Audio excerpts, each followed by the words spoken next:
and your personal data on Facebook, they say they own it forever. You can make your account private, but it's always there. They're using it. Social networks like Twitter, Facebook, and all of it, they have deep government ties. Google was set up with funding from In-Q-Tel, a company whose main client is the CIA. As Wayne Madsen reports, the CIA has always used the popular media of the day to push their propaganda. And today we see Facebook expanding their face recognition capabilities. I'm Darren McBreen for Infowars Nightly News.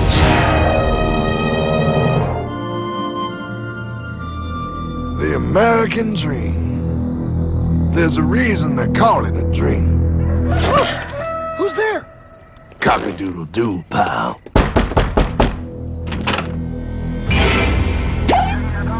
No, no, no, no, no! I don't have any more money! My job sucks right now, please! I'll have more money next month! You can't take my house! Is that your signature? It is a private bank owned by private stockholders. A private bank? Do not let the name Federal fool you. If I got this money from the bank, and the bank got it from the Federal Reserve dump trucks, where does the Federal Reserve get their money?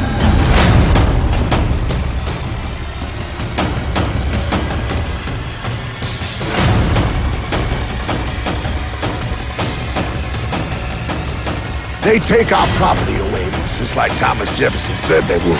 Those sons of bitches! It's the greatest theft in human history.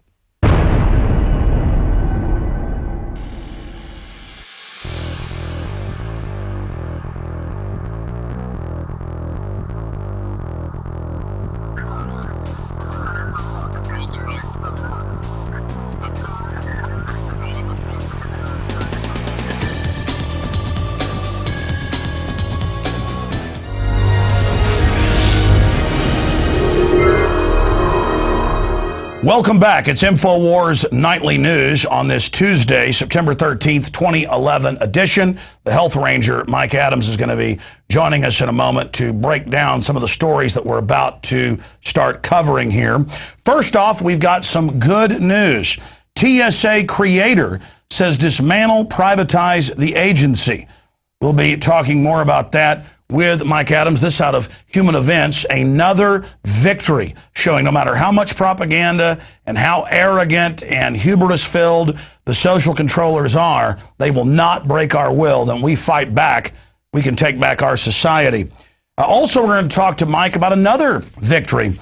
Rick Perry is being attacked in every single debate he's in about trying to lie and force Texas schoolgirls to take a dangerous vaccine linked to many deaths and illnesses and other complications during the trials. There were even more deaths once he tried to mandate it. And so he's being torn up in the debates.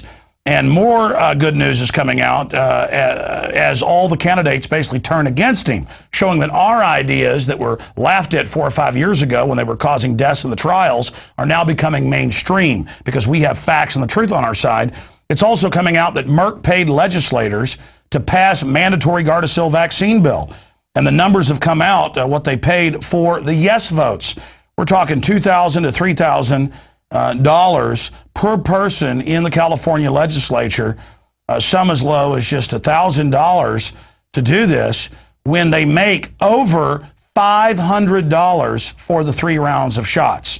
So you invest a couple $100,000 to buy all the legislatures off in a state, all the legislators, and then you get hundreds of millions, if not billions, per state by having them mandated. Also, SaneVax, Inc., reports that they found human papilloma RNA and DNA contamination in Gardasil to now have a FDA investigation. They are requesting that happen, and that's out on the Business Wire today. So we're on the march. The empire is on the run. But the first reason I've got Mike Adams joining us tonight here at Infowars Nightly News, 7 o'clock weeknights here at PrisonPlanet.tv, is to get into this report. Because I read the whole thing this morning, and we posted it on Infowars.com as well as first finding it at naturalnews.com. And I found the research was really spot on from my own research. NASA's come out, the military, the Pentagon has come out. big corporations have come out, and they say the biggest national security threat to this country and the rest of the world right now is solar flares. The sun was really active a decade ago. It went somewhat dormant and now is back with a vengeance. And these are solar flares, tens of millions of miles long, thousands of times bigger than the Earth. And already just a few weeks ago, we had major cities on the West Coast with no power because of it. And they say even bigger ones are coming. And so this is a huge event. And the reason it's so important from my perspective is the system has got us so afraid of terrorists, whether it's real or manufactured. And you've got a better chance of dying by being struck by lightning, by even shark attack, honeybee attack, snake bite, than you do being killed by terrorists. So why is there all this, oh my gosh, we've got to have checkpoints everywhere and search everybody or Al-Qaeda is going to kill us? Since when did we become land of the cowards, home of the slaves? You know, old timers knew, don't be a coward, because when your time comes, son, nobody can stop it. A solar flare could burn this planet to a crisp. But statistically, that's probably not what's going to happen, thank God. Statistically, it could cause electromagnetic pulse, much more powerful than any weapon system, and knock out every nuclear reactor on the planet or on the side of the planet facing the sun that's in daylight when the flare hits.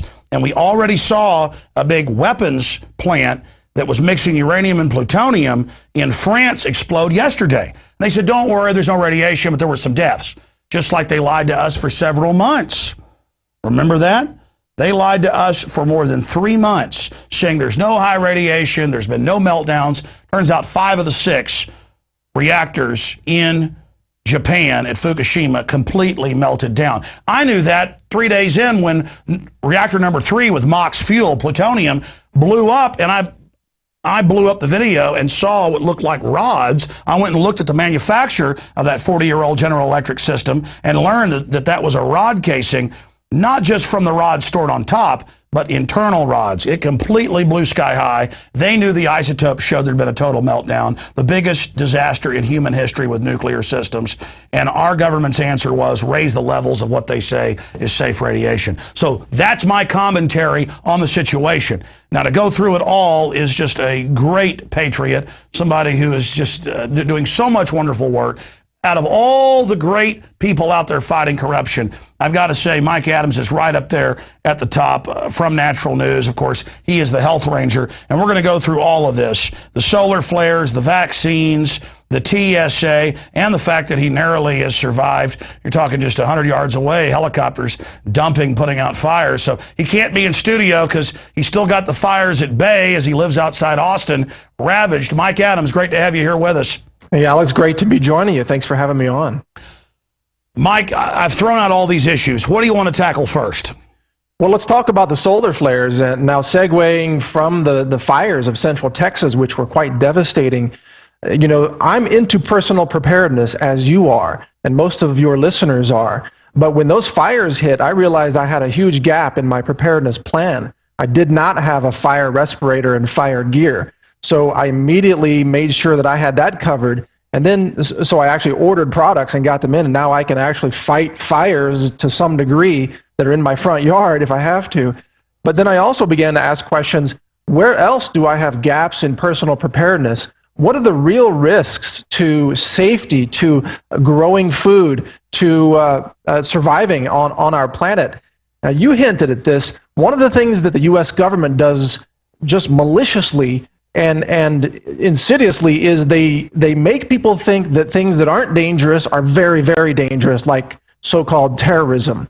And then at the same time, they ignore the things that are really dangerous and make them seem like they're not dangerous at all, like Fukushima, for example, or now what is theoretically a big risk of a big risk in our lifetime. Not today, not tomorrow, but over a human lifetime. It's a very real risk that a solar flare could knock out the power grid, and it could knock it out for years in some places, and it could disconnect power from the nuclear facilities that are trying to run coolant pumps to keep their fuel rods from going into a meltdown status. Well, that's right, Mike. We are such a dependent society now, and technology is great, but it's a double-edged sword. It took 80 years or more to build our modern system. And when a little tornado comes through or hurricane, you can have places out for 3-4 months, and it's a national effort to get it back up. But if you have widespread systems knocked out, then it causes a cascading where you're literally knocked back to the Stone Age. And you're right. Yes. They estimate, because they've been studying the sun for more than 300 years in a modern scientific fashion, that these solar flares are a 100-year event. The problem is it appears we're entering one of those in the next decade. So you're right, it's a once-in-a-lifetime deal, but we're here. And 100 years ago, we didn't have these systems to be knocked out. But if you go back 100 years ago, there were events with solar flares that did blow out some of the early cities, that did have electrical systems, and it's happening now. And it's not just you saying this. No, not at all. NASA has put out information about this. Oak Ridge National Laboratories actually calculated the risk of a large solar flare knocking out a nuclear facility, and it calculated that risk as being 33% over the 40-year lifetime of a typical nuclear power plant.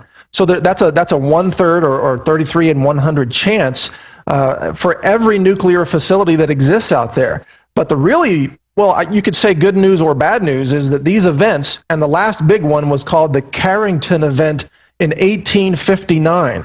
So that's pre-modern technology, that's pre-electrical grid for the most part, and that's pre-nuclear power plants all over the country. They'll make wash lines outside in some areas literally light up with electricity. Exactly. They had telegraph lines, and power surged through the telegraph lines and actually lit up. And they could disconnect their batteries, and they could still send telegraphs in some areas because there was so much power surging through these lines. But modern civilization, with its reliance on nuclear power, and there are well over 400 nuclear power plants operating every day around the world, this system has never faced a Carrington-scale event, a solar flare that could wipe out the power grid. And underwriting laboratories, Oak Ridge, and other systems that carry out these inspections. Oh, yes. From my research, they've never even called for electronics and things to be even somewhat shielded. I mean, the establishment has known, at least in the last 50, 60 years, about this electromagnetic pulse and other things that the sun can cause, and they've made no preparation except in their systems. And this is almost like a nuclear war level type crisis, because we've got 7 billion people, more than half of them totally urban and dependent on technology. And if we were to have even a partial knockout, I mean, this is